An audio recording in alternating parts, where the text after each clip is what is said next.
A paz do Senhor, amém? Amém.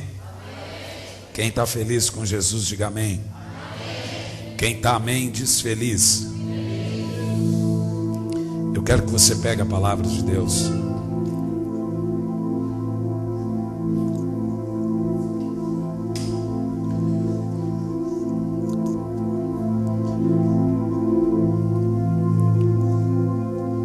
E você vai abrir a Bíblia Sagrada na segunda carta de Paulo aos Tessalonicenses.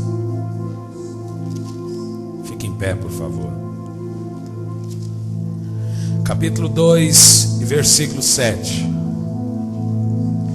A minha mensagem tem por título O Mistério da Iniquidade.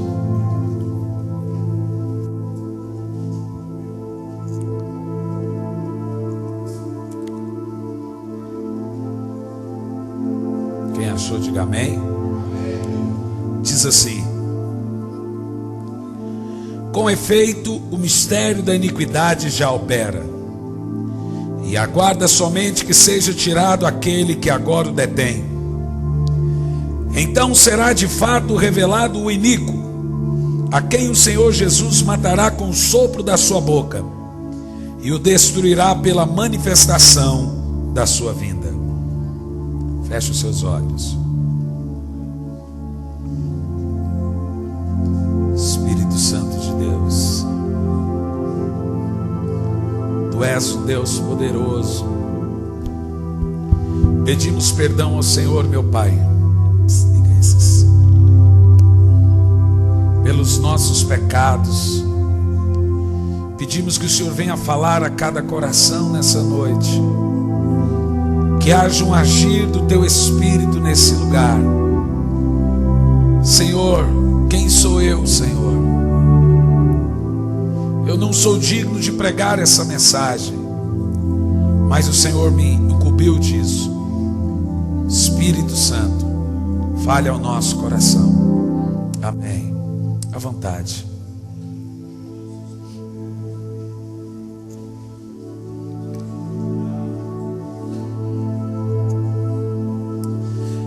O processo de amar a Deus depende de como amamos a sua palavra. Eu vou começar essa mensagem, eu creio ser uma mensagem de denúncia.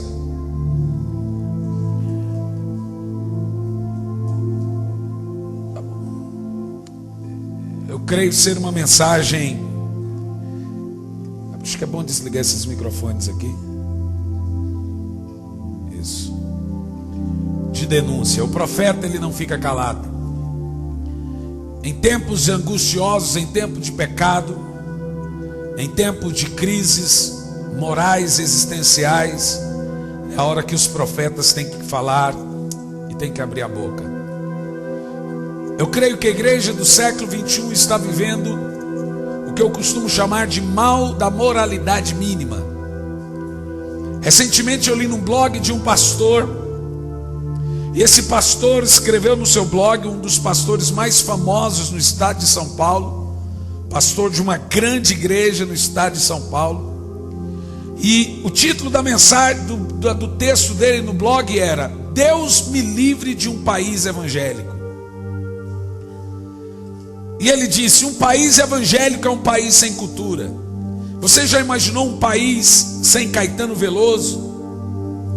Você já imaginou um país sem escritores famosos como nós temos? Sem Gilberto Gil?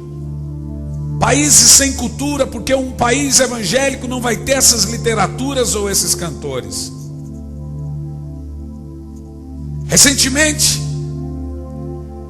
nós vemos que a igreja evangélica literalmente apostatou.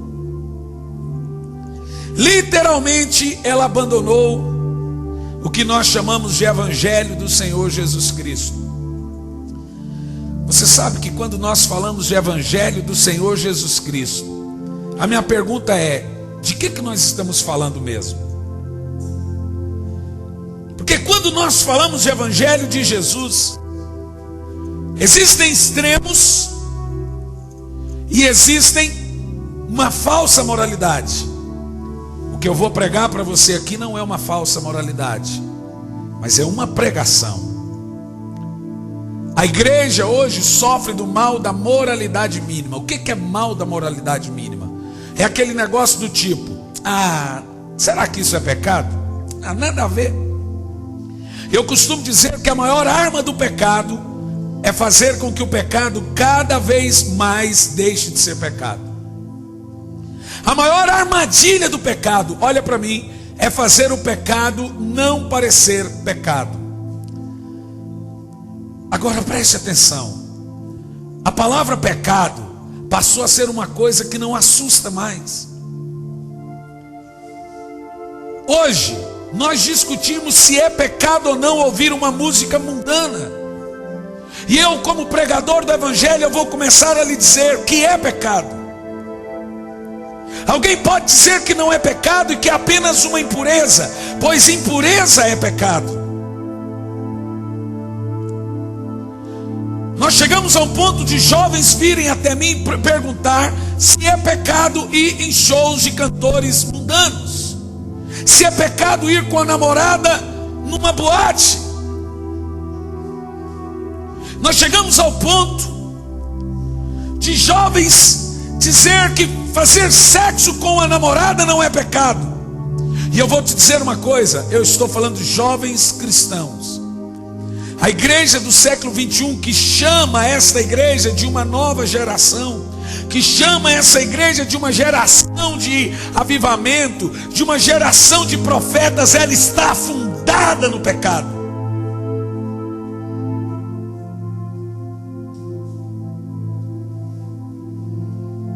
As igrejas estão cheias de homossexuais, estão cheias de prostituição, de jovens transando com suas namoradas.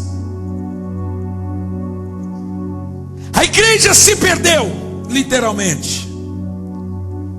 E alguém diz que nessa igreja de hoje tem que ter um evangelho especial para jovens, tem que ter uma palavra especial para eles, um louvor especial para eles, um cântico especial para eles. Jovens não respeitam mais ninguém. A igreja está sofrendo de um mal crucial. Satanás invadiu a nossa casa e entrou em nossas igrejas. Não há quem confronte, não há quem pregue, não há denunciadores, não há profetas, porque se o profeta fala, eles querem calá-lo. As pessoas não gostam de profetas. E a minha mensagem hoje se baseia nisso, porque o apóstolo São Paulo diz aqui, no capítulo 2 e versículo 7, na segunda carta aos Tessalonicenses, e isso ele estava falando naquela época já, que o mistério do iníquo, da iniquidade já está operando. E o iníquo e o anticristo só não opera porque ele espera que alguém seja tirado, no qual eu creio que ser o Espírito Santo.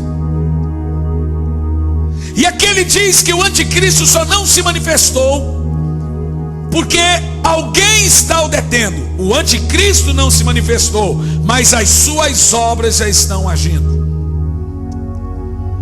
Então olhe para mim. Em Apocalipse capítulo 13 fala de uma besta que sobe do mar, e a Bíblia chama essa besta de falso profeta. Eu quero te dizer uma coisa: a igreja talvez não vai viver ou conhecer o reino do anticristo, mas a igreja estará aqui quando o falso profeta se levantar. O anticristo virá para enganar e destruir as nações, enganar os eleitos de Deus, a nação de Israel. O falso profeta virá para apostatar a igreja. Olha para mim. A igreja está indo para um caminho que ela vai se apostatar aos poucos. Nós estamos vivendo o tempo que quem prega a verdade está começando a ficar errado.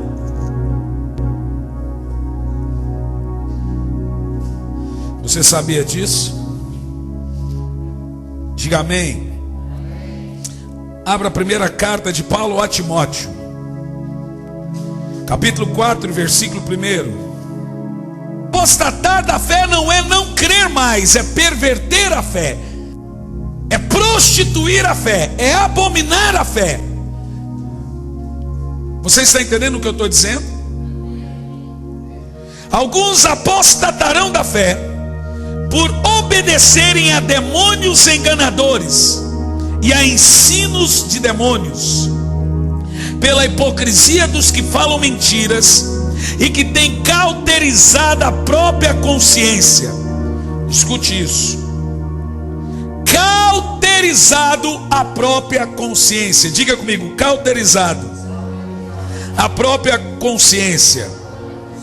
Agora vai na segunda carta de Paulo a Timóteo, capítulo 3, a partir do versículo 1.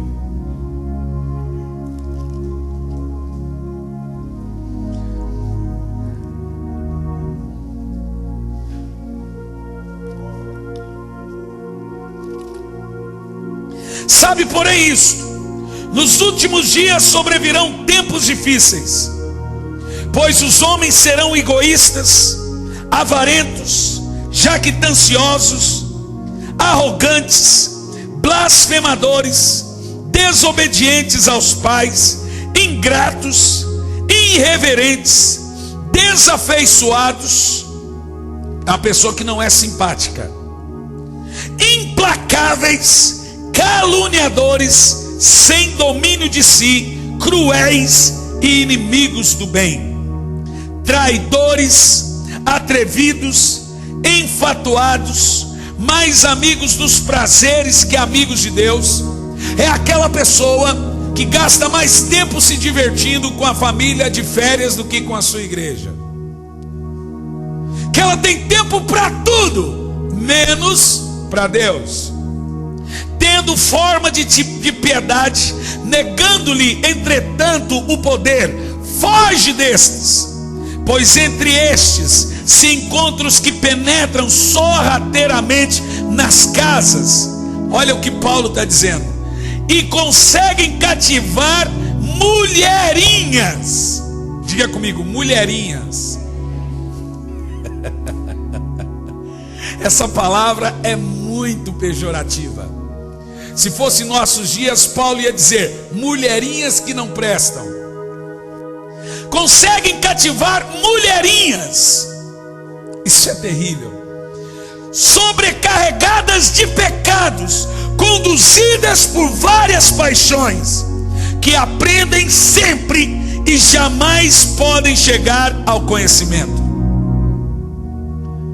Paulo está falando de um tipo de gente que nos últimos dias vai começar a seduzir irmãs na igreja.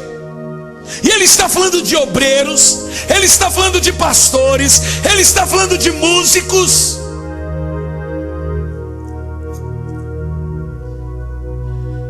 E essas pessoas se atraem. Você já percebeu? Essas mulherinhas se atraem junto com os devassos. Paulo diz que eles vão cativar as paixões dessas mulherinhas. E agora eu te digo, se nós não estamos vivendo esses dias, quem está entendendo? E ele diz: elas aprendem, ouvem, mas nunca chegam ao conhecimento. Eu poderia ficar aqui e levar você por toda a Bíblia para falar acerca dos últimos dias, mas Paulo começa a trazer as recomendações à igreja. Este mesmo Paulo que você usa como símbolo da graça, esse mesmo Paulo que você, quando está em pecado, diz que não há condenação, que aonde abundou o pecado, superabundou a graça. Este mesmo Paulo é um grande pregador de juízo.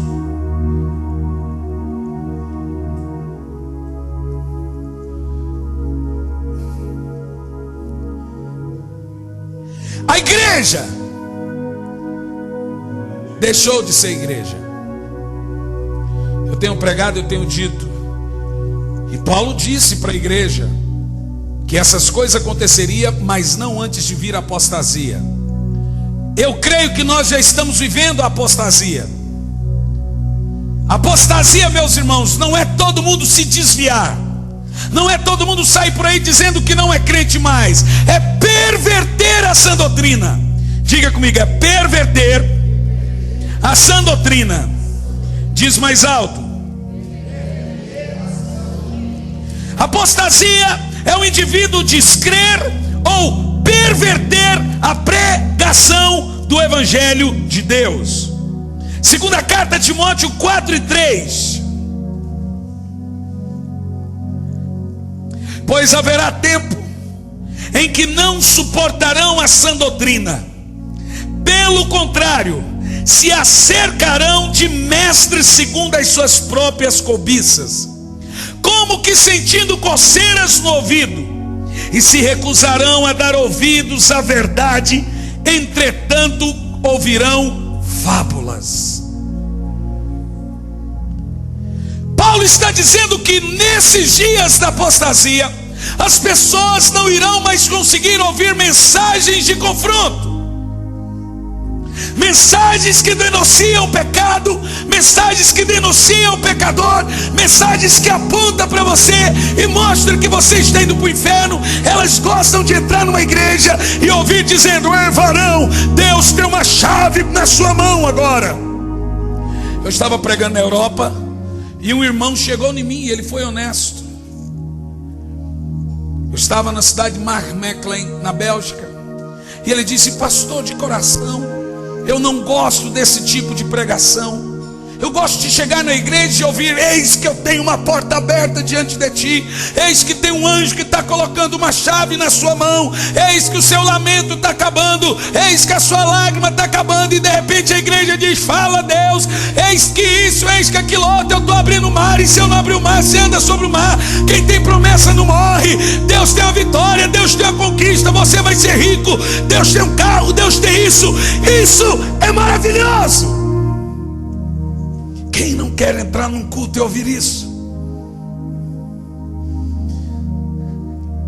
Põe uma faixa na porta da igreja: campanha 900 batidas na porta da graça, 1001 oração para receber isso, aquilo outro.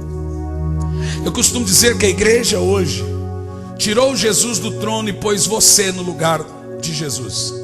Todas as canções são para nós. Quem é o centro do evangelho hoje atual somos nós. As canções são nossas necessidades. É a minha cura, é para a minha família, é para o meu problema, é para a minha promessa, é para a minha vitória. Eu vou vencer, eu vou conquistar, eu vou fazer isso, eu vou fazer aquilo outro. Nós somos o centro. Jesus deixou de ser o centro. Eu estava dentro do carro do irmão, eu ainda brinquei com ele. As canções antigamente, todas elas eram evangelísticas e tinha Jesus como centro. Hoje, você diz que as canções são melhores, pois não são. Eu vou dizer que grande parte dessas canções hoje são lixo. Alisa o nosso ego, massageia a nossa necessidade. Por que que Deus quer consolar um bando de pecador e mentirosos? Por que que Deus está satisfeito com esse bando de pecadores mentirosos, apóstatas da igreja do século 21? Por que que Deus vai me dar canção só para enxugar a minha lágrima? O Senhor não quer enxugar a sua lágrima. Ele quer que você chore, chore, chore a ponto de se arrepender.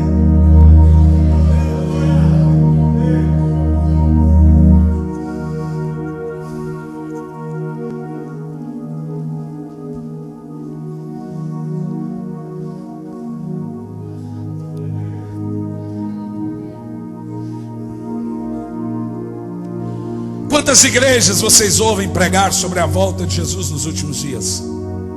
Será que Jesus não vai voltar mais? E por que não pregamos? O evangelho central é: Jesus morreu, ressuscitou e vai voltar. Por que que não prega isso?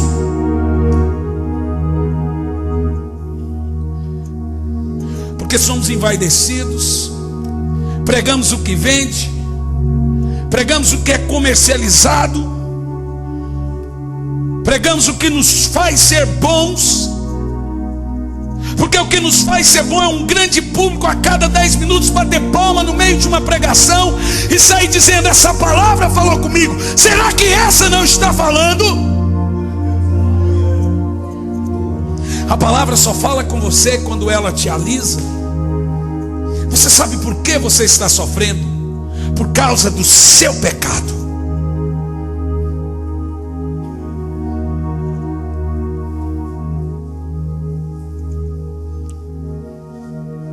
Nós chegamos ao ponto crucial. Eu costumo dizer que nós estamos vivendo uma época que antigamente aquilo que era proibido hoje é tolerável e amanhã será desejável. Aquilo que antes abominávamos, hoje aceitamos e amanhã faremos. Alguém diz: se essa PL não sei o que for aprovada, tem um monte de pastor preso. Será? Como nós estamos vivendo. Eu fui pregar numa igreja, eu comecei a pregar e de repente o Senhor me trouxe uma palavra. Eu comecei a falar contra o homossexualismo. 2 lésbicas saíram da igreja revoltadas e mandaram um e-mail para o pastor: esse pastorzinho que você convidou, eu não vou mais nessa igreja. O pastor me chamou e veio me esculhambar. Eu disse para ele: então vá nas lésbicas e diga que eu estou errado. Diga para elas que eu estou errado e elas estão certas. Porque quando eu prego contra pecado e você não aceita, só tem 2 alternativas: ou eu estou errado ou eu estou certo. Então se eu prego contra o pecado e eu estou errado, então o pecado é tolerável.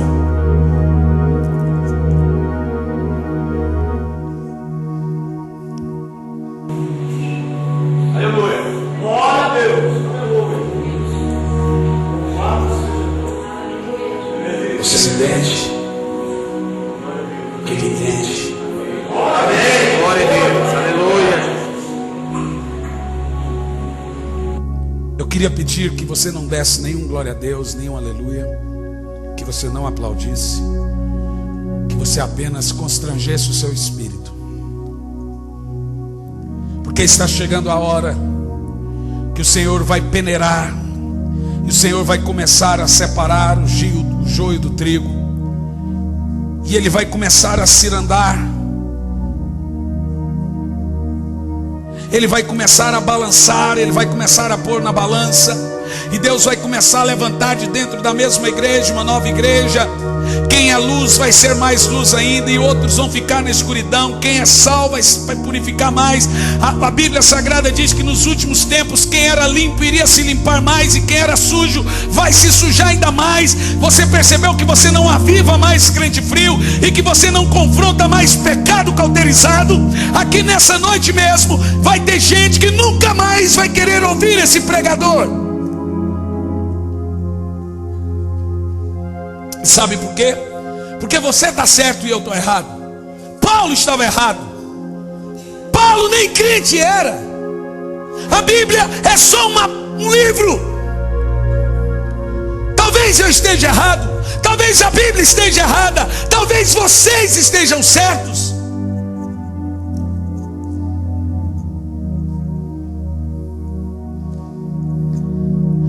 Igreja envolvida com o Estado, igreja mancomunada com a política, igreja aceitando ofertas e oferendas de políticos. E sabe, o pregador vem aqui e prega isso, ele corre o risco de não pregar em nenhuma dessas, porque cada um de seus líderes estão envolvidos com esse sistema. Eu estou pregando em Brasília, não é? Aqui na época da política me dá nojo. Vocês sabem por que eu não vim em Brasília o ano passado? Por causa da política. Eu fico longe desse lugar, porque vocês são vendidos e não sabem. Vocês não sabem que vocês são vendidos para políticos. É como ser vendido como porteira fechada. Eu tenho tantos membros, então você me dá tanto, e o meu povo vota em você. Vocês querem que eu me cale?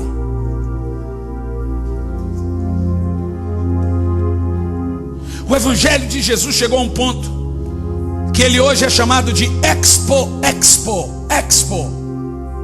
exposição, expo gospel, mercado evangélico, mercado gospel de produtos cristãos. Tudo tem o nome de Jesus. Teu nome de Jesus é R$300, teu nome de Jesus é um boné, teu nome de Jesus é dinheiro. Então você chega numa feira de produtos evangélicos, exposições, você vai ver lá tudo com o nome de Jesus e com o seu preço. O nome que está acima de todos os nomes: vendedores de pombas,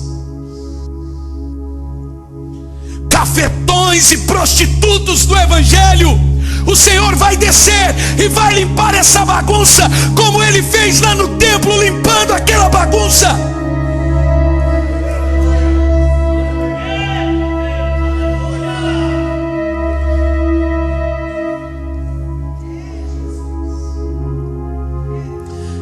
Alguns que estão me ouvindo aqui podem dizer: esse pastor é um legalista. Irmãos, deixa eu te contar uma experiência pessoal minha.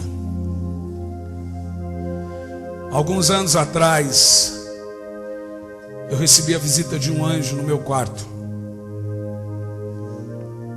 E aquele anjo me disse: se o arrebatamento acontecer hoje, a sua mulher e seu filho sobem e você fica. E eu olhei para aquele anjo assustado. Eu disse: como é que é?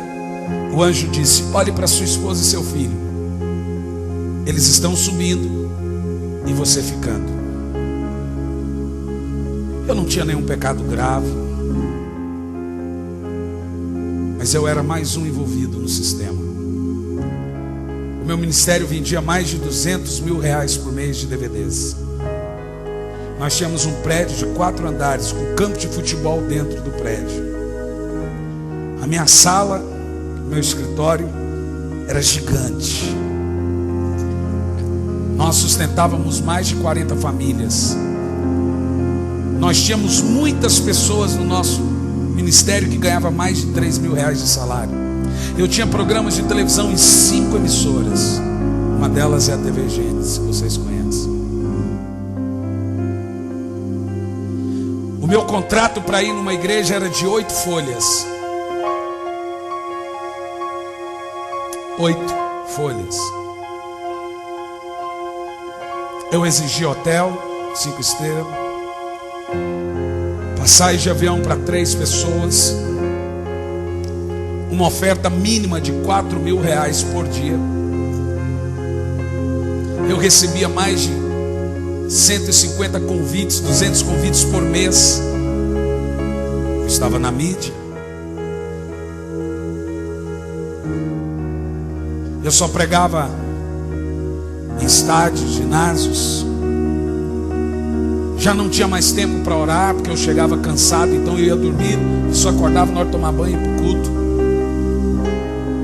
Então eu chegava no culto e Jesus fazia milagres. Então eu achava que estava bom, porque muitas coisas Deus faz pela fé do povo. Eu já não jejumava mais, eu já não orava mais. Eu sei o que eu estou falando. Eu hoje entreguei um jejum de 4 dias só água. Vou comer hoje e começo mais 4 dias. Isso durante 21 dias. E me perguntaram: você jejuma para fazer milagres, para Jesus te usar? Não, porque quando eu não jejuava e não orava, Jesus sempre levantava paralíticos. Eu jejuo para mortificar a minha carne e permanecer em pé. Eu fico em santidade para vencer o mundo, para ter comunhão com Deus, não para fazer uma troca. Eu não tinha nenhum pecado moralmente falando grave. Ninguém nesse Brasil pode sair por aí falando nada do pastor Hernani. Ninguém nunca me viu. Eu costumo brincar, se me ver com a morena pode separar que é briga, porque a minha mulher é loira. Sempre viajei com pessoas, mas aqui dentro de mim havia algo me levando para o inferno, como a vaidade, o vislumbramento da fama. Eu estava com aquela visão imperialista que muitos pregadores têm, de construir, de fazer. Nós tínhamos um terreno aqui em Brasília de 4.000 metros quadrados. Nós estávamos começando uma construção de 15 milhões de reais. Vendemos o prédio em Curitiba por 400 mil para construir aqui. E viemos com toda a nossa equipe para construirmos aqui um prédio de 7 andares. Vendi tudo que eu tinha em Curitiba. Nós teríamos um centro de convenções com som para alguém ir lá e gravar seu DVD. Nós teríamos um alojamento para 1.500 pessoas para fazer um trabalho com missões. Nós teríamos tudo lá. Ia ser um grande mall, um complexo evangelístico de treinamento de missionários.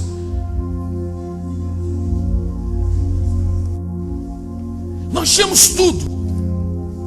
Convites, graças a Deus continuo tendo.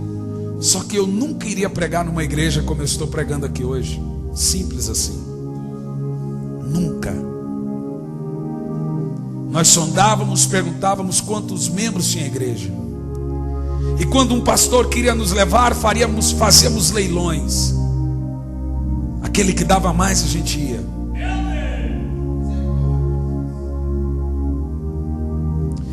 E o anjo entrou no meu quarto e disse: você está indo para o inferno.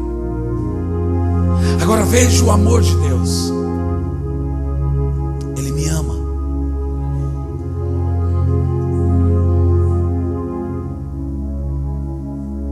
Eu posso chegar aqui e denunciar, porque eu estive nesse meio. Eu conheço. Eu sei como funciona a mente de um crente. Eu nasci na igreja, sou filho de pastor.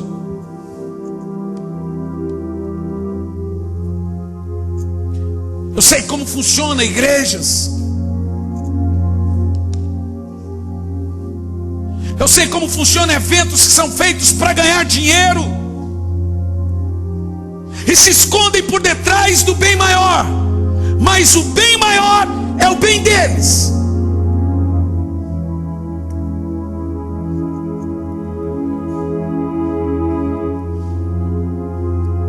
Nós temos lá DVDs, originais, CDs, temos tudo, mas não vendemos. E por que nós não vendemos? Porque o Senhor me deu aquilo de graça. Aquilo não tem preço. Um dia uma senhora foi comprar um DVD meu, ela tinha R$2. E ela não levou o DVD. Era uma senhorinha muito simples. Passado-se muito tempo, o Espírito Santo me trouxe à mente daquela senhora. Qual é o preço? Quem deu a esses homens o direito de falar quem é o melhor cantor do ano? Quem é o melhor pregador do ano? Quem deu a esses homens de levantar um ministério na televisão? Cantor gospel do ano, o melhor cantor gospel, e na televisão se apresentar e pôr pessoas para jurar quem deve ganhar um prêmio. Isso não era para o Espírito Santo fazer. Ministério não é algo conquistado com jejum e oração. Agora passou a ser conquistado em programas de calouro.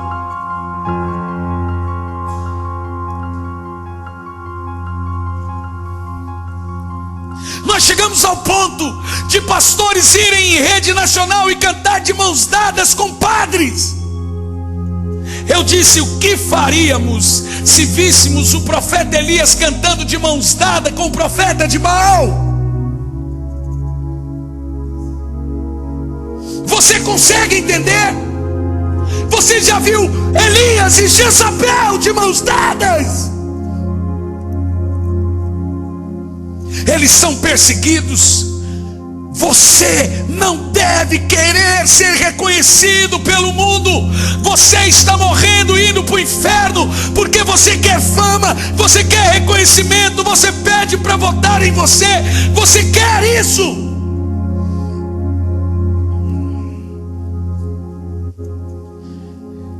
Eu tenho muitos amigos preciosos, homens de Deus, que me seguem no Twitter, eu os sigo.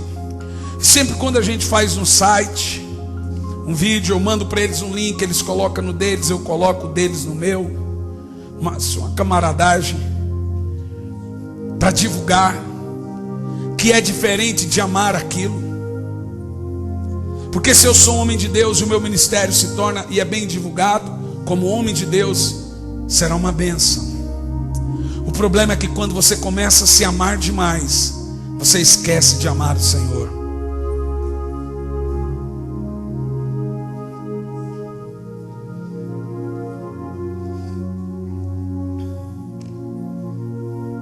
Evangelho de rosas, campanha de namoro. Vem arrumar um namorado. Namoro. Onde vocês encontraram essa palavra na Bíblia? Aonde vocês encontraram o namoro na Bíblia? Eu encontro. Sabe onde eu encontro o namoro? Abrasamento. Namoro não existe na Bíblia. Namoro é prostituição, isso é legalização do beijo. Ah, é namoro crente só porque não tem sexo? Então eu vou te falar uma coisa cientificamente falando. Há na glândula, há na língua, a mesma glândula que tem na vagina da mulher. Cientificamente está comprovado que o beijo de língua passa para o cérebro a mesma mensagem que a penetração passa. Por isso que excita. E você ri? Tem alguém rindo aqui? Vocês, pais, levando seus filhos à prostituição, permitindo essa prostituição dentro da sua casa. O que eu estou pregando é nada mais e nada menos que aquilo que os pais nem evangélicos antigamente faziam.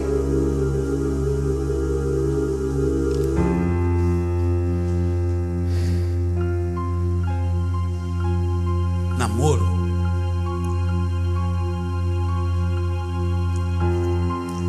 Vocês gastam mais tempo numa internet do que falando com Deus.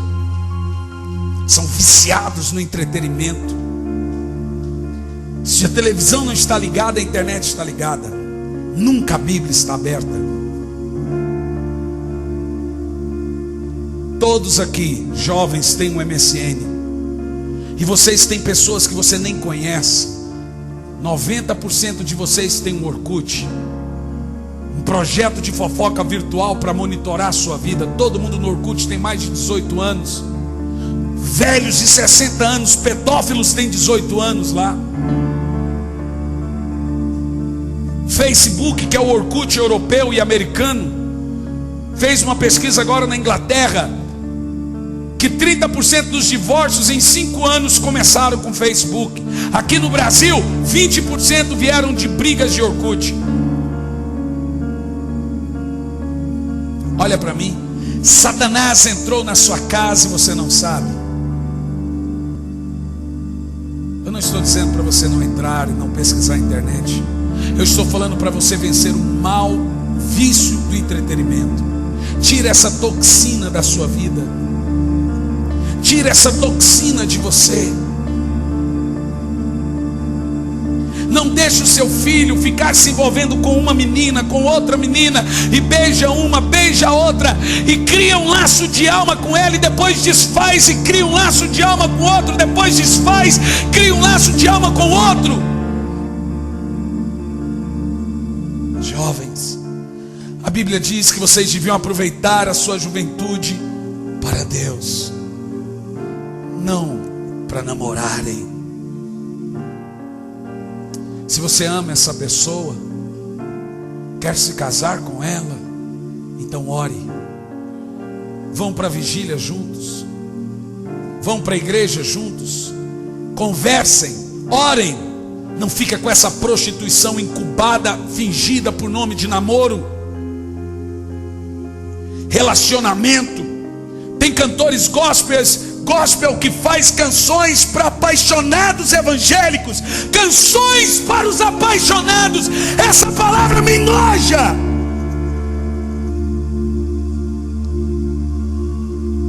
O louvor não era para Deus, então eu vou pôr uma mulher no trono de Deus e cantar para ela.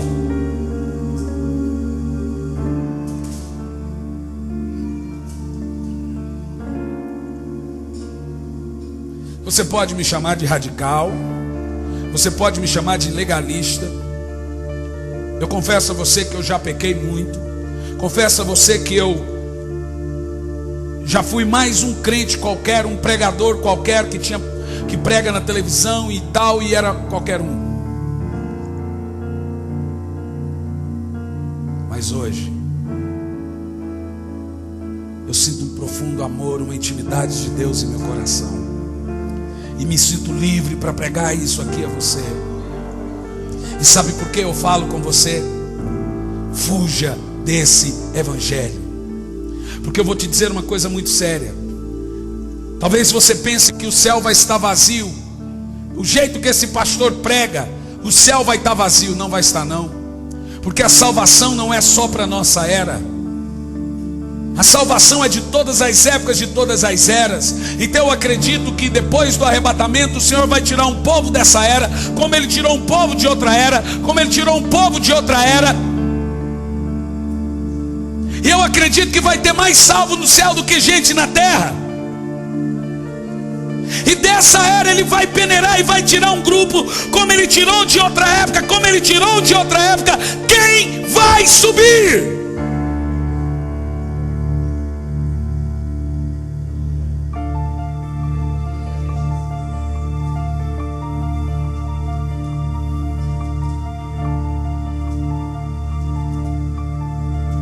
Está entendendo? Abra a palavra de Deus em Oséias, capítulo 4.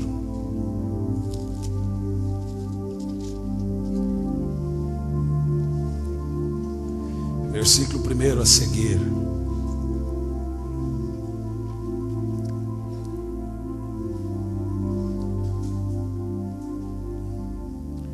Ouve a palavra do Senhor, vós filhos de Israel, porque o Senhor tem uma contenda com os habitantes da terra, porque nela não há verdade, nem amor, nem conhecimento de Deus, e que só prevalece o perjurar, o mentir, matar, furtar e adulterar. E há arrombadores e homicidas, homicídios sobre homicídios. Por isso a terra está de luto, e todo o que mora nela desfalece, com os animais do campo e com as aves do céu, e até os peixes do mar perecem. Olha o versículo 4, que triste. Todavia, depois de todos esses pecados que lemos, todavia, ninguém contenda, ninguém repreenda, porque o povo é como os sacerdotes aos quais acusa. Por isso tropeçarás de dia, e o profeta contigo tropeçará de noite, e destruirei a tua mãe, falando da terra. E o meu povo está sendo destruído, porque lhe falta porque tu, sacerdote, rejeitastes o conhecimento, também eu te rejeitarei, para que não sejas sacerdote diante de mim, visto que te esquecestes da lei do teu Deus, também eu me esquecerei dos teus filhos. Diga comigo, misericórdia. Abra Zacarias 11.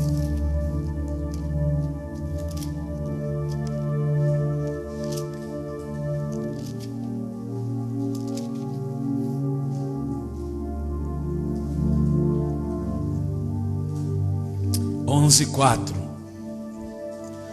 Assim diz o Senhor Deus: apacenta as ovelhas destinadas a morrer. Aqueles que as compram, matam-nas, e não são punidos.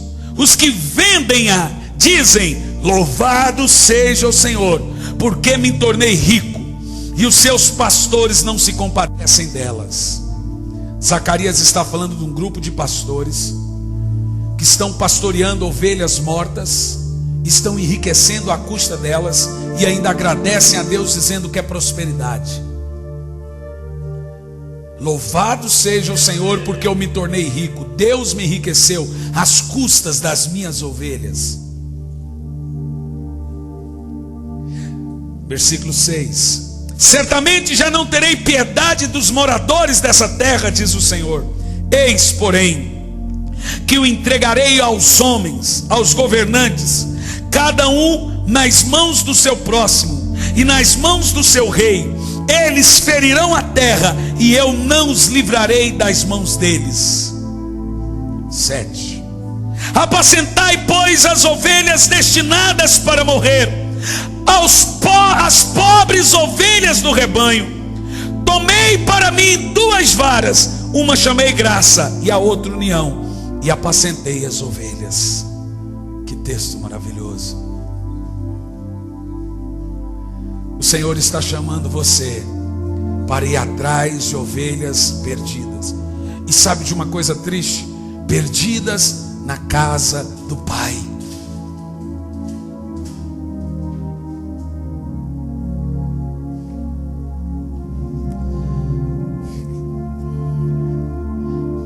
Vá para Apocalipse capítulo 22.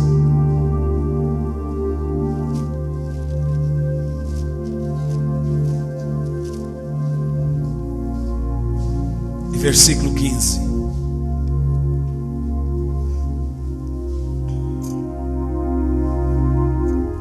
Fora ficarão os cães, os feiticeiros, os impuros, os assassinos, os idólatras e todo o que ama e pratica a mentira. Vai ficar de fora do reino.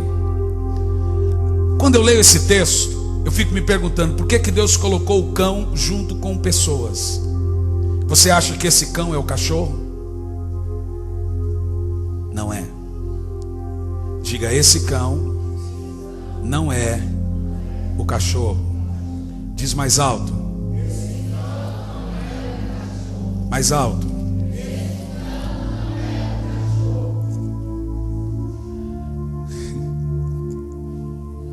Estava perguntando algo para o Albert. Diga comigo: esse cão é o pastor.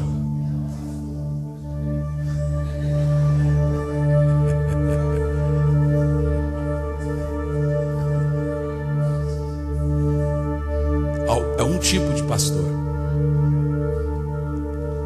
Você quer que eu prove para você na Bíblia? Você quer ver? É o mesmo lobo entre as ovelhas.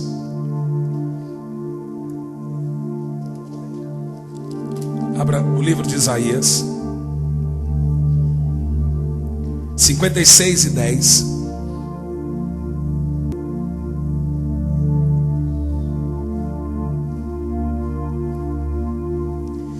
Os seus profetas são cegos, nada sabem. Todos são cães mudos, não podem ladrar. Sonhadores, preguiçosos e gostam de dormir. Tais cães são gulosos, nunca se fartam. São pastores que nada compreendem. Está na Bíblia. Quem são os cães de Apocalipse 22:15? É uma classe de pastores que enriquecem com a gordura da ovelha e que não apacenta as ovelhas que sofrem. A Bíblia os chama de cães. Deus nem quer falar deles, os chama de cão, animal.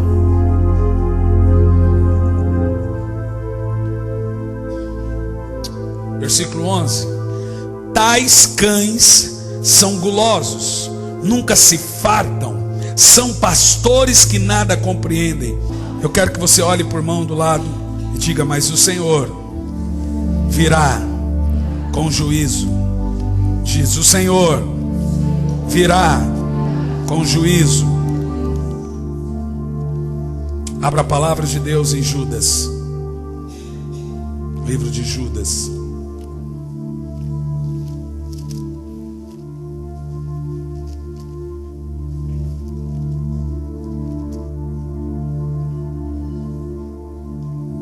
Um e 5.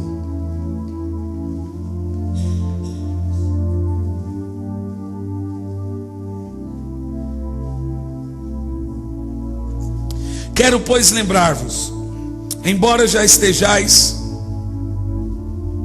1 e 9.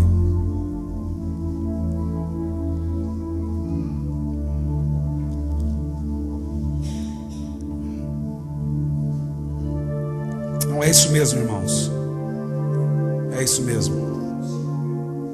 Quero, pois, lembrar-vos, embora que já estáis cientes de uma vez por todas, que o Senhor, tendo liberto um povo, tirando-os da terra do Egito, destruiu depois os que não creram, e os anjos que não guardaram o seu estado original, mas abandonaram o seu próprio domicílio, Ele o tem guardado sobre trevas em algemas para juízo do grande dia, como Sodoma e Gomorra, e as cidades circunvizinhas, que havendo se entregado à prostituição, como aqueles, seguindo após outra carne, são postas para exemplo do fogo eterno, sofrerão punição.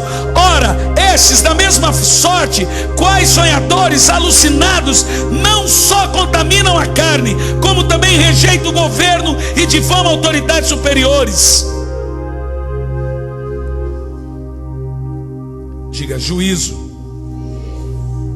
Primeira carta de Pedro 4:17. Porque a ocasião de começar o juízo pela casa de Deus é chegada. Ora, se primeiro vem por nós, qual será o fim daquele que não obedece ao evangelho de Deus? E se é com dificuldade que o justo é salvo, onde compadecer-se-á o ímpio, sim, e o pecador? Por isso também os que sofrem segundo a vontade de Deus, encomendem a sua alma ao fiel Criador na prática do bem.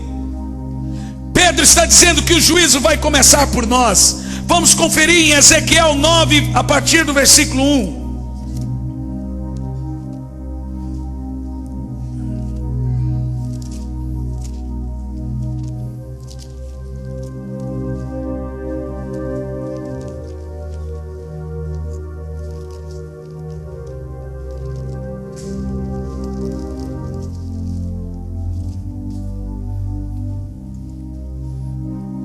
Então ouvi que gritavam em alta voz, dizendo: chegai-vos, vós executores da cidade, cada um com sua arma destruidora na mão. Isso é uma visão de Ezequiel. Eis que vinha 6 homens a caminho da porta superior, e ao norte cada um com a sua arma esmagadora na mão, e entre eles certo homem vestido de linho, com estojo de escrevedor à cintura. Entrava e se pusera junto ao altar de bronze, e a glória do Deus de Israel se levantou do querubim sobre o qual estava, indo até a entrada da casa. E o Senhor clamou ao homem vestido de linho, que tinha um estojo de escrevedor à cintura, e lhe disse: passe pelo meio da cidade, pelo meio de Jerusalém, e marca com um sinal na testa dos homens que suspiram e gemem por causa do pecado que se cometem no meio do meu povo. Aos outros que não estão marcados, disse ele, ouvindo eu: passe pela cidade após eles, e sem que os vossos olhos poupem, e sem que vos compadeçais, matai-os. Matai a velhos, a moços, a virgens, a crianças e a mulheres, até exterminá-los. Mas a todo homem que tiver o sinal, nem chegue perto. Comece pelo meu santuário.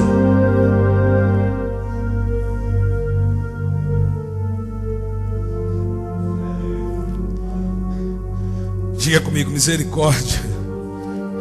Diz que palavra dura, meu Deus. Que palavra dura, Senhor. Apocalipse capítulo 3, versículo 20. Eu vou terminar a mensagem agora com isso. Meu Deus.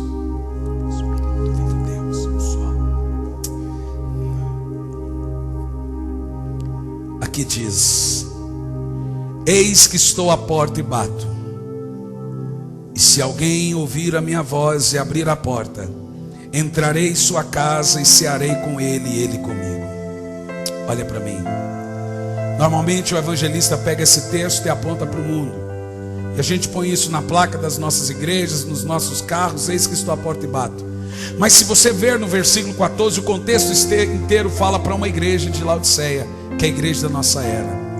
É a nossa igreja da época. E aqui o Senhor não está falando para o mundo, Ele está falando para a igreja. Eis que estou à porta e bato. Obviamente Ele não está batendo do lado de dentro.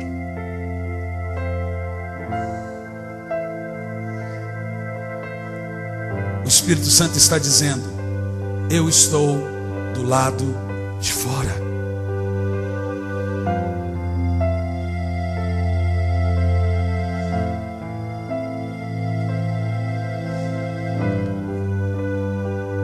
Eu estou tomado.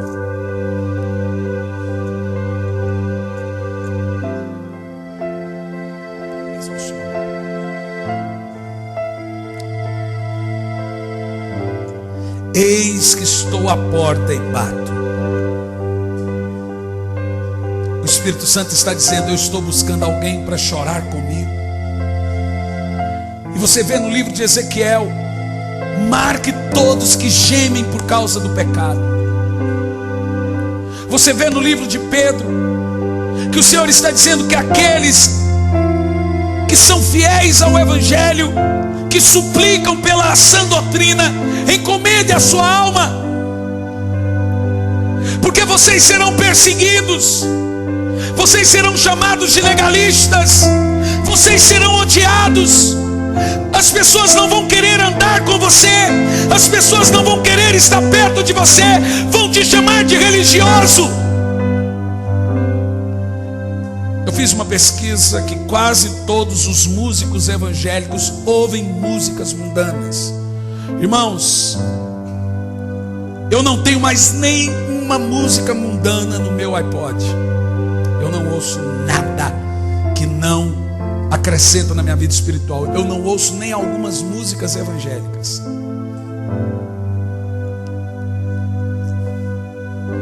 Nós não vendemos CDs, nós não vendemos DVDs, não há preço. Se você entrar no meu site, você vai encontrar um preço lá, mas obviamente você vai ligar lá e você vai depositar uma oferta. Você dá o que sente no coração, porque eu também creio que um DVD abençoa muitas vidas, mas eu creio que ele não tem preço. Mas pastor, como é que o pregador vive da fé? É muito fácil esses cantores e pregadores dizer que vivem da fé cobrando cachês caros. Eu não admito isso, meu irmão. Eu vou lhe dizer uma coisa: eu já levei em muitos eventos meus cantores que cobram. Eu me arrependi muito por isso, porque esse dinheiro é muito sério. O obreiro é digno do salário. Alguém diz: ah, mas tem pessoas que abusam e não dão nada. Problema é dela, não seu. Você depende de Deus, não da pessoa. Ela que vai prestar conta diante de Deus. Quem paga o seu salário é o Senhor. É inadmissível você cobrar por algo. Irmãos, escuta o que eu vou te dizer. Jonathan Edwards, em 3 anos, montado em um cavalo em cima de uma caixa, ganhou 50 mil almas para Jesus na Nova Inglaterra. Charles Finney ganhou 180 mil almas na Inglaterra, e eles não tinham mídia, não tinham nada. Nunca cobraram para pregar, nunca exigiram um ônibus de luxo, nunca exigiram um avião caro, nunca exigiram um hotel caro.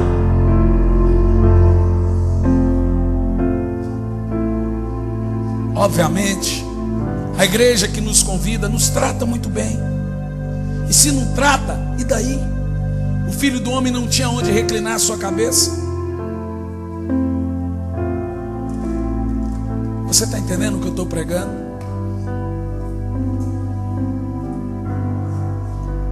O mundo sofre por causa do pecado da igreja, não pelo seu próprio pecado. Segundo Crônicas 7,14. Se o meu povo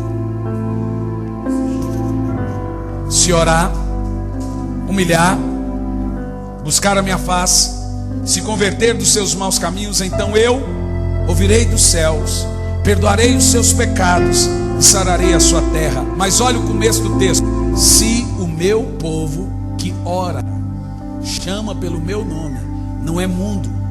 O mundo não conhece a Deus e não chama pelo nome do Senhor, é igreja. O Senhor promete sarar a terra se a igreja se arrepender. O Senhor quer arrependimento da nossa parte. Você que tem nome sujo, negativado, deixa eu te dizer algo. Existem muitas maneiras de você ter um nome sujo, porque os setores hoje que nós lidamos são desonestos. As empresas telefônicas são desonestos, os carros são desonestos. Olha, eu cancelei um plano pela Vivo, e já não tinha nem mais o número. Eles me mandavam contas, mandaram 4, 5, 6 e negativaram o meu nome. Quem teve essa experiência também? E aí seu nome fica sujo. Agora escuta só, entrou 33 mil na nossa conta no Bradesco. Alguém colocou, e aí o gerente me ligou e disse: esse dinheiro não é seu. Eu disse: você tem que provar que não é meu. Ele não provou que o dinheiro não era meu, mas estava na minha conta. Pegou o dinheiro que eu já tinha usado, estava na minha conta, a gente vive de oferta, e colocou no cheque especial, 8% ao mês. Essas coisas acontecem. O seu nome fica negativado por causa de uma causa na justiça que você ganha. Mas tem muita gente desonesta dentro da igreja. Tem muita gente que faz de propósito, não paga porque é desonesto, dá um cheque: Jesus breve voltará. Eu não estou falando de pessoas boas que são prejudicadas por algum órgão público ou por alguma empresa. Eu estou falando de pessoas desonestas.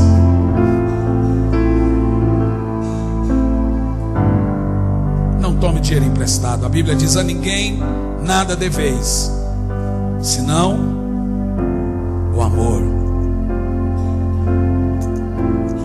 E se pegar, pague. Olha para mim, o que eu estou falando é sério. Esse desvio de caráter é comum dentro da igreja. Crentes são os piores funcionários, são os piores pagadores, são os piores patrões.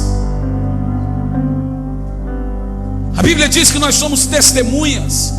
A palavra testemunha no grego é martíri, que quer dizer ser um mártire. Com o testemunho que você dá, você não vai ganhar nenhuma pessoa para Jesus. Você é uma vergonha.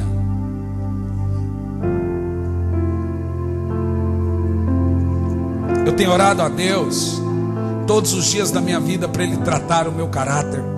Uma das coisas que dói no meu caráter é o meu temperamento. Eu oro, eu peço que Deus me dê estupim. Tem gente que tem estupim curto, né? Eu não tenho nenhum. E você sabe que Deus tem me dado estupim. Eu tenho vivido coisas assim que eu tenho deixado passar, que normalmente eu não deixaria. E eu creio que eu estou recebendo de Deus isso, mortificando a minha carne a cada dia, a cada instante, recebendo de Deus um amor que Ele quer para o meu coração. E sabe, irmãos, esse pregador aqui está pregando algo para você que eu desejo viver. Já uma mulher, isso é embriaguez. Vocês estão embriagados com a televisão, embriagados com a internet, embriagados com o pecado. O Senhor nos chama ao arrependimento nessa noite. E se você é pastor, está me ouvindo aqui, por gentileza, receba de coração. Esse pregador de 30 anos de idade que está aqui pregando de camiseta não é nada. Alguém me diz: quem é você para pregar essa mensagem? Você não é santo o suficiente para pregar. Não sou mesmo. Mas eu não ser santo não me dá direito de não pregar santidade. Essa verdade não é minha, é de Deus. Há muitos que não pregam santidade porque não se acham dignos. Há muitos que não confrontam porque não se acham dignos. Quando você confronta, quando você prega, o primeiro a ser confrontado é você. Aqui nessa mensagem eu estou extremamente constrangido e confrontado.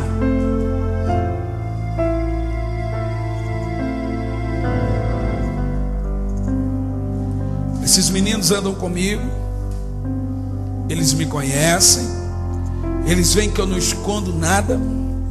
Eles sabem o que eu gosto, o que não gosto, sabem todos os meus defeitos. Mas eles também conhecem o meu coração e sabem que eu estou atirando no alvo. Eles sabem que eu sou um bom exemplo para eles.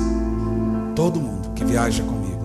Eu posso ter todos os defeitos, mas aquilo que eu estou pregando aqui para você hoje, eu posso lhe garantir que se eu não estiver vivendo 100% do que eu estou pregando aqui hoje, eu estou correndo atrás para viver os 100%. Estou indo atrás, você pode ter certeza, irmão. Eu só estou pregando essa mensagem para você porque eu estou em busca disso. Chegar a uma excelência e não ser reprovado. Paulo disse: eu não quero chegar ao final e ser reprovado pela minha própria pregação. Pastores, irmãos, evangelistas, missionários, não deixe de confrontar o pecado porque tem rico na sua igreja. Não deixe de confrontar o pecado porque as igrejas agora estão infestadas de ricos, de pessoas estudadas, advogados, e esse tipo de gente gosta de viver em pecado. Então você não prega de medo de perdê-los. Uma igreja que prega contra pecado não é cheia. Recentemente morreu nos Estados Unidos, para mim, um dos maiores pregadores do mundo que eu amava de paixão, David Wickerson. Eu chorei, eu estava na Europa, quando eu fiquei sabendo da sua morte, eu chorei o dia inteiro. David Wickerson para mim foi um referencial. Esse homem em pleno século 21 tem 8 mil membros na sua igreja, um pregador norte-americano. Ele não proibiu a igreja assistir televisão, ele sugeriu. Ele pregava contra o vício do entretenimento, esse é o mal do entretenimento. A televisão prende você. Você não pega mais a Bíblia. Imagina o pecado que é não meditar na lei do Senhor. Você não ora mais, você não jejuma mais. Isso não dói em você? Pastor, eu não tenho força, irmão. Eu vou te dizer, jejum é uma coisa muito difícil. Presta atenção, eu vou te dizer, é uma coisa muito difícil. Mas eu aprendi que você só jejuma se você pedir forças para Deus. Eu hoje entreguei o meu jejum porque realmente eu não estava aguentando mais. Talvez eu não teria força para pregar. Depois de 4 dias sem comer nada, eu não estava aguentando em pé, a cabeça doendo, o corpo doendo, e eu pregando. E a gente perde 1.800 calorias dormindo. Quando eu faço um jejum prolongado desse, eu perco de 15 a 20 quilos. E aí depois eu engordo tudo de novo.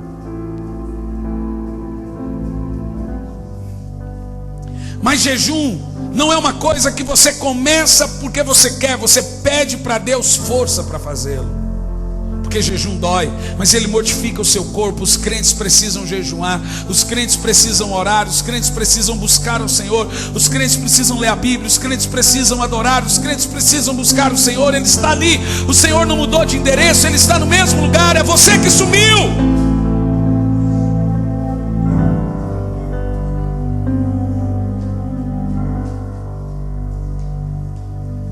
Arrependa-se. Igreja, prepara-te para encontrar com o seu Senhor. Arrependa-se enquanto há tempo. Arrependei-vos, porque é chegado o reino de Deus. Arrependei-vos, jovens. Você ama essa menina, você gosta, quer casar com ela, ore. Não fica se beijando, se amaziando e fica sofrendo. Os jovens hoje, todos masturbadores, viciados em pornografia na internet. As igrejas estão cheias desse pecado de impureza. Maridos que deixam a esposa no quarto e vai ter relação sexual com a tela do computador, num chat bate-papo. E sabe por que isso acontece? Porque as esposas pensam que são donos do seu corpo, e elas usam o corpo como uma chantagem.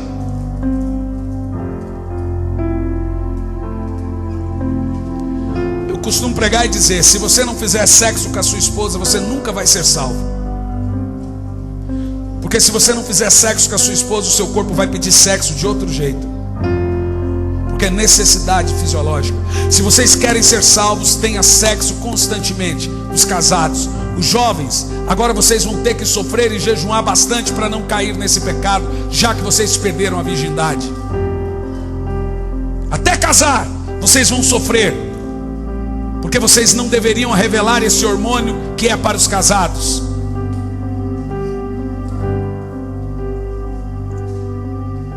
Entenda, irmão, a santidade é um bem muito precioso. Dói quando pecamos. Dói saber que ainda tem alguns pecados em nós que ferem a santidade de Deus. Dói saber que o Senhor ainda olha para nós e sente nojo de algumas coisas que fazemos. Quantos aqui, se eu desse para você agora uma garrafa PET com água mineral geladinha, quantos beberia ela inteirinha? 100% potável. Quantos beberia uma garrafa de água geladinha, potável agora? Levanta a mão, quem beberia?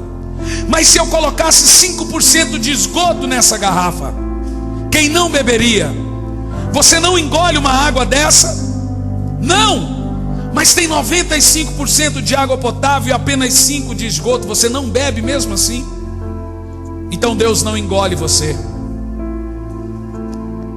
Em Apocalipse ele diz para a igreja de Laodiceia: eu não engulo vocês, eu vou vomitar-te da minha boca. Você tem nojo de uma garrafa com 5% de esgoto e 95% potável. Por que Deus não sente nojo de você?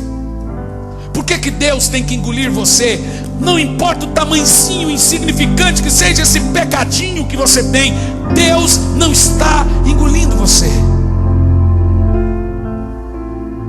Temos que buscar, mesmo às vezes tendo alguma recaída, mesmo às vezes não conseguindo vencer algum tipo de pecado, mesmo às vezes chorando: Senhor, fiz de novo, Senhor, aconteceu.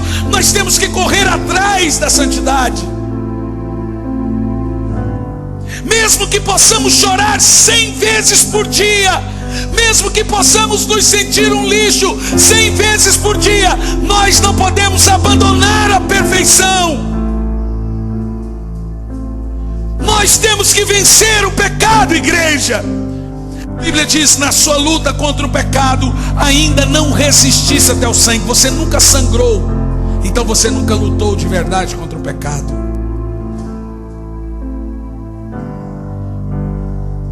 Porque o Senhor vai olhar para o nosso coração e vai ver que estamos lutando. E eu vou te dizer uma coisa: quando Ele ver que estamos lutando, Ele nos dará força e graça, e o pecado irá nos deixar. O Espírito Santo está aqui nessa noite te chamando. Oh, eu sinto a sua presença.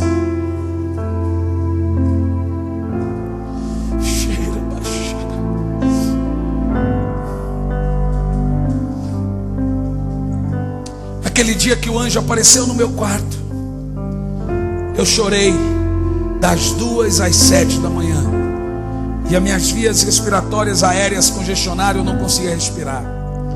E eu chorava como um menino. Eu me arrependia de cada coisa que fiz, de cada convite que eu não fui porque a igreja era pequena, de cada convite que eu furei porque descobri que a igreja era pobre.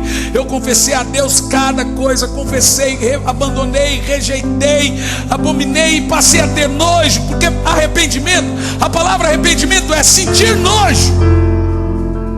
Então, se eu não sinto nojo pelo que eu fiz, eu nunca me arrependi. Arrependimento é: o que eu fiz? Que nojo, dá ânsia, repugna. Então você nunca se arrependeu se não sentiu isso. E eu passei a sentir nojo desse tipo de evangelho. Eu passei a sentir nojo desse tipo de pregação. Eu estava sucumbindo. Eu estava sucumbindo. Eu estava me afundando. E sabe, Deus continuava a me usar, porque Ele tem fidelidade com a fé do povo.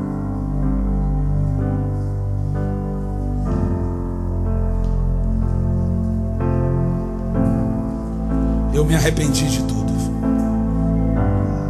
Eu sou um novo homem. E você precisa se arrepender antes que você se torne um cão.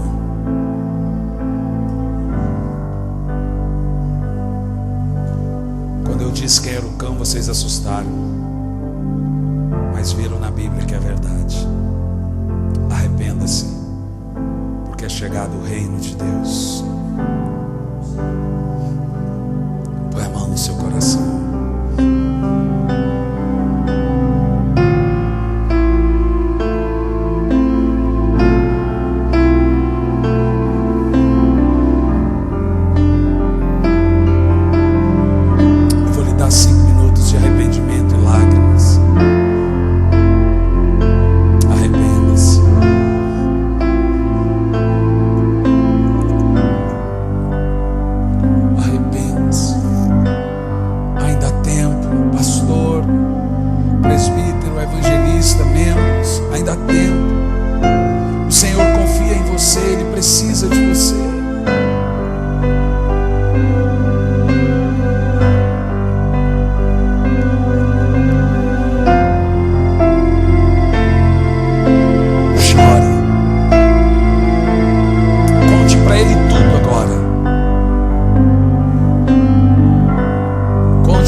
Pessoas que estão desviadas e querem voltar para Jesus.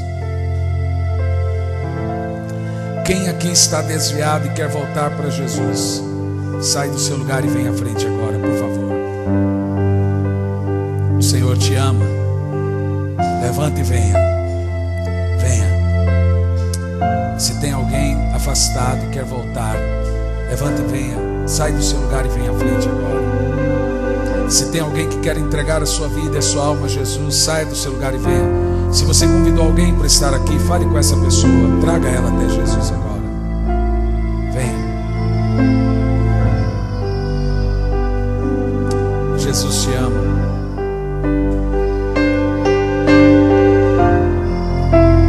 Jesus te ama.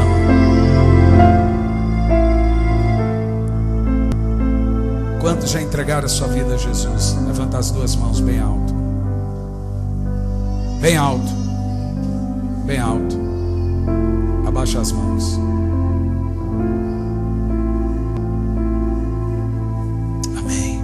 Põe a mão no coração e diga: Senhor Jesus, eu me arrependo de todos os meus pecados.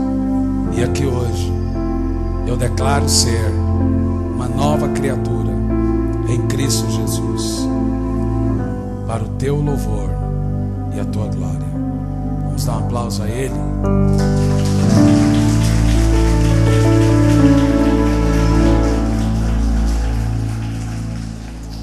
Aleluia. Quantos aqui hoje precisa de cura? Vem à frente quem precisa de cura. Pode aumentar.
Feche os olhos que eu vou orar. Senhor Deus, eu libero a cura agora e o milagre. Em nome de Jesus. Eu repreendo agora toda doença, toda enfermidade. Pai, cura este homem.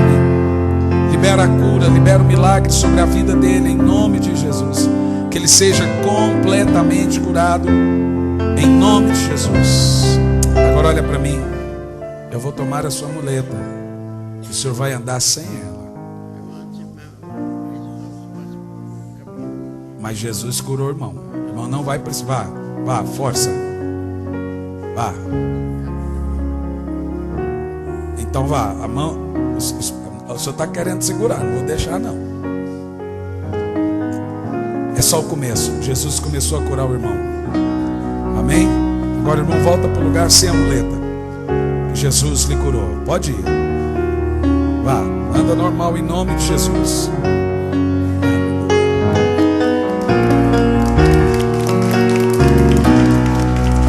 Põe a mão onde vocês precisam da cura.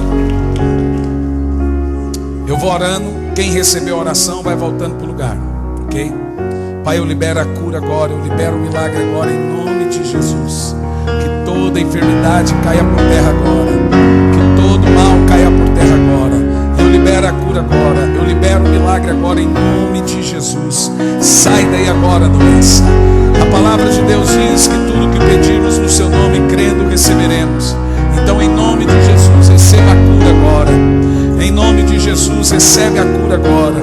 Em nome de Jesus, seja curada agora. Seja curada agora, Pai. Eu libero um toque de milagres do Senhor agora. Em nome de Jesus. Em nome de Jesus. Vai recebendo agora o toque de Deus. Vai recebendo agora o milagre de Deus na sua vida. Recebe o toque da cura, o toque de milagres agora. Pai, toca agora. Em nome de Jesus. Fique em pé no seu lugar. Fique em pé no seu lugar. Levanta a sua mão. Quem trouxe o óleo, segura ele aí.